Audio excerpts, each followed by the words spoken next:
All right, so have you ever stopped and thought about just how much work your hands and feet do every single day? Yeah.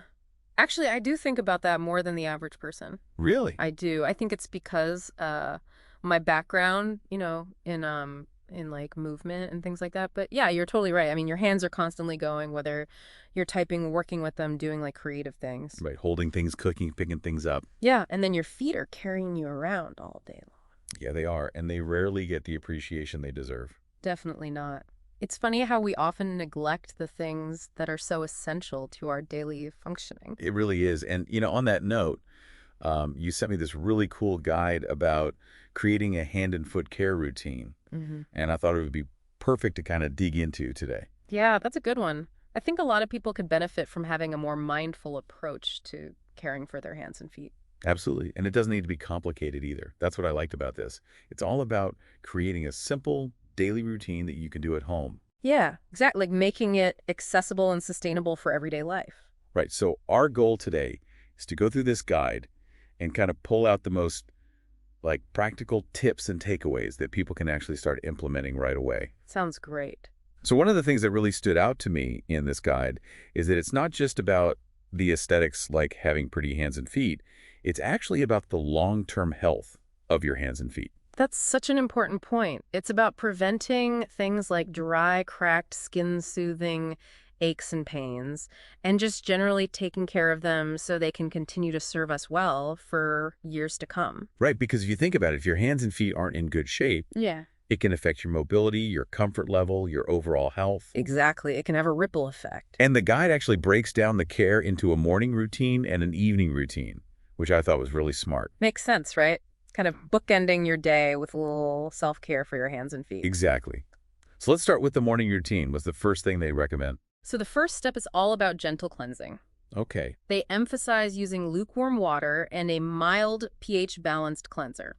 Nothing too harsh. Got it. No super hot water or strong soaps. That's right. And they specifically advise against using hot water, which I know can be tempting because it feels nice, but apparently it can actually strip away the natural oils that your skin needs to stay healthy. Oh, interesting. So even though it feels good in the moment, it might be doing more harm than good. Exactly. It's about finding that balance between what feels good and what's actually beneficial for the long term. Makes sense. And then after you've gently cleansed your hands and feet, they say to pat them dry with a soft towel rather than rubbing them vigorously. Yeah, that's a good point. Minimizing that friction is key, especially if your skin's already prone to dryness. Okay, so gentle cleanse, pat dry, and then what's next? Then they suggest a quick 2-minute massage, just working your way from your fingertips up to your wrists and from your toes to your ankles. 2 minutes.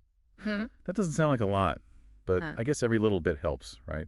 right. It's more about just getting the circulation going and kind of waking up those areas. It can help with any morning stiffness and just get everything moving more smoothly. Okay, so think of it as like a little energizing boost for your hands and feet. Exactly. All right, and then what's the final step for the morning routine? Moisturizing. They recommend applying a fast absorbing moisturizer while your skin is still slightly damp. Okay, I've heard that before about applying lotion to damp skin. Is there any truth to that? Yeah, there is. When your skin is damp, it's actually more receptive to absorbing moisture. So putting on lotion then helps to trap that water and keep your skin hydrated. Oh, that's good to know. It's like locking in that extra moisture. Exactly. And the guide also highlights a few key ingredients to look for in a moisturizer: hyaluronic acid, vitamin E, and glycerin. Okay, so hyaluronic acid for attracting and holding on to moisture. That's right. Vitamin E for protection against those environmental stressors. Exactly. It acts as an antioxidant. And glycerin for helping to draw moisture into the skin. Yeah. Oh, great things to keep in mind when you're choosing a moisturizer. Awesome. All right. So that's the morning routine covered. What about the evening wind down? What do they recommend for that? So the evening routine is a little more involved.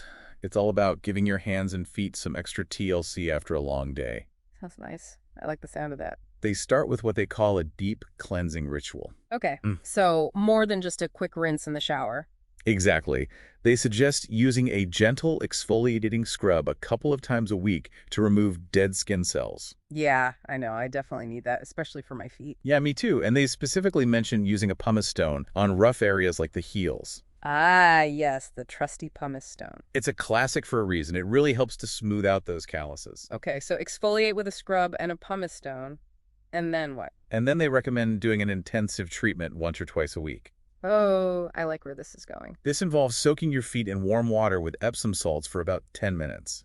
Okay, that sounds amazing already. I can feel myself relaxing just thinking about it. Hmm. Yeah, it's a great way to unwind, and the Epsom salts can be really soothing for tired muscles. And then after the soak, You apply a nourishing mask or a really rich, intensive cream, and then you do a little gentle cuticle care using some specialized tools and oils. okay, so the cuticle care is important too. It's often overlooked, but it's key for healthy nails. Yep. Dry or cracked cuticles can lead to infections, so keeping them moisturized is important. Got it. So soak, mask or cream, and then cuticle care. Exact. And then is that it for the evening routine? Almost.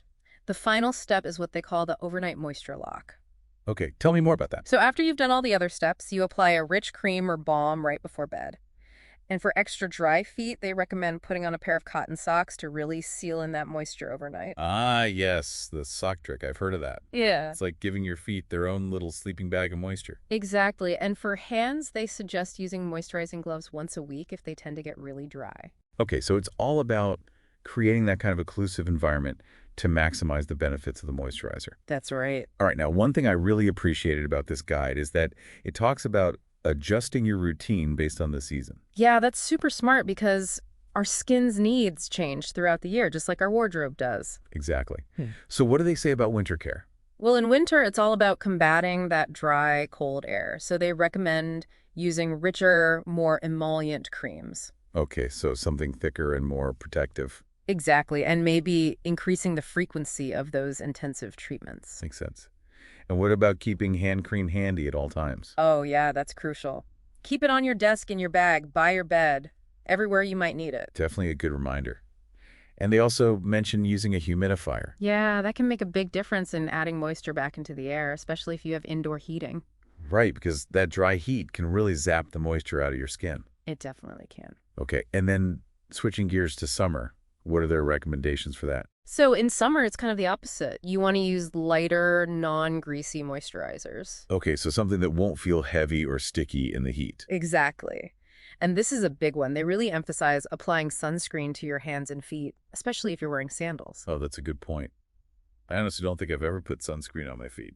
It's easy to forget about them, but they're just as susceptible to sun damage as the rest of our skin. You're right, sunscreen for the feet noted. Mm. Okay, what else for summer? They also suggest maybe exfoliating a bit more often just because you're probably sweating more and your feet are more exposed. Makes sense. And what about nail care? Yeah, they say to pay extra attention to nail care in the summer since your feet are more on display. Right, pedicures galore. Exactly. Okay, so we've covered the morning routine, the evening routine, and seasonal adjustments. Now, the guide also has a section about when to seek professional help, which I think is really important. Yeah, definitely home care can go a long way, but there are certain situations where it's best to consult a professional. So what are some of the signs that they say should prompt you to see a doctor or a podiatrist? Well, they mention persistent dryness or cracking that doesn't improve with home treatment. Okay, so if you're doing everything right and you're still having problems. Yeah, and also any discoloration of the nails.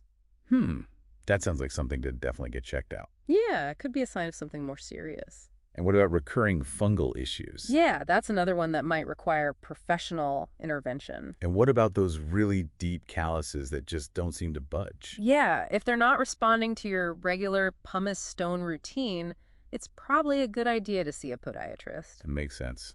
Okay, so now we know when to DIY and when to call in the experts. Now let's talk about the actual tools and products that you need for this whole routine. The guide has a list of what they call your hand and foot care arsenal. I like that name. It's like gearing up for battle against dry, cracked skin. Exactly. So what are the essentials? Well, first up, you need a good, gentle cleanser, something pH balanced. Okay, so not just any old soap will do. Well, right. You want something specifically formulated for delicate skin. Got it. And then a daily moisturizer with SPF for daytime use. Yeah, protection from the sun is key, even for your hands. And then a richer night cream or balm for that overnight moisture lock. Exactly. You want to give your skin that extra hydration while you sleep. And what about tools? Well, you'll need a pumice stone or a foot file for those calluses. Of course, can't forget the pumice stone and cuticle oil. Yes, cuticle oil is a must for keeping those nails healthy and hangnail free. Definitely adding that to my shopping list. And they also recommend a gentle exfoliating scrub and then those cotton socks and moisturizing gloves for the overnight treatments. Right, all the essentials for a well-rounded hand and foot care routine. All right, so you've got your arsenal, Hmm. the steps. But now the question is, how do you actually make this a consistent habit? That's the million-dollar question, right? It's one thing to know what to do, but it's another thing to actually do it regularly. Exactly. So the guide has some tips for that. What do they recommend? Well, they say to start small, don't try to do everything at once.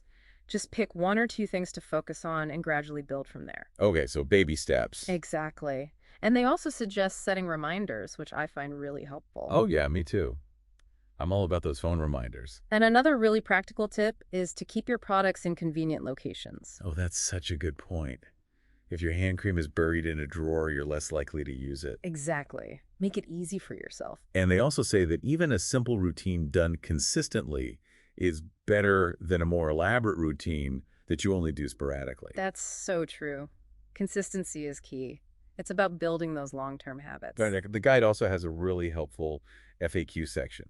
And there are a few questions in there that I thought were worth highlighting. Yeah, let's go through them. Okay, so the first one is, how often should you exfoliate? Good question. And they say 1 to 2 times a week is a good general guideline, but it really depends on your skin's sensitivity. Right, you don't want to overdo it and end up irritating your skin. And the next question is, do you really need different moisturizers for morning and night? Ah, interesting. And they say yes. It's best to use a lighter formula with SPF during the day and a richer, more emollient moisturizer at night. Makes sense. You have different needs at different times of day. Right. And then this one is super practical.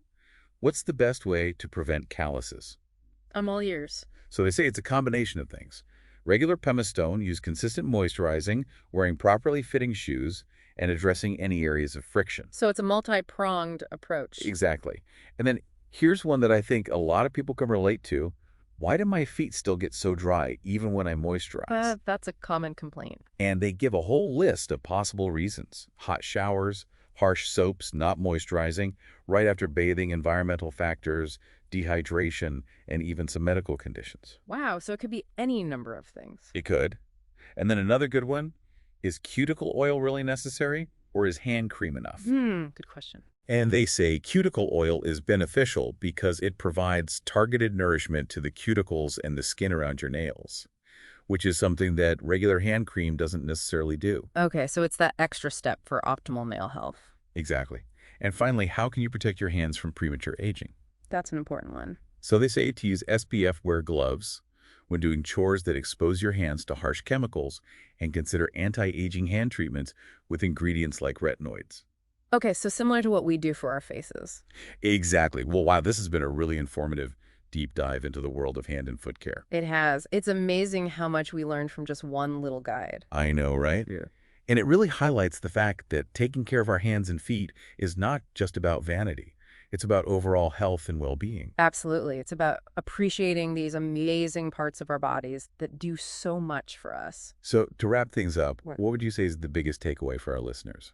I'd say the biggest takeaway is that incorporating a few simple steps into your daily routine can make a huge difference in the health and appearance of your hands and feet.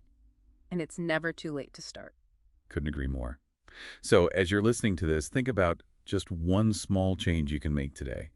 Maybe it's keeping a tube of hand cream in your bag, or setting a reminder to give yourself a foot massage tonight. Every little bit counts. That's a great challenge, and it really gets you thinking about the long-term impact that these small, consistent actions can have on your overall well-being. Exactly. So on that note, thanks for joining us for this deep dive into hand and foot care. It's been a pleasure. And we'll see you next time for another fascinating exploration into all things health and wellness. See you then.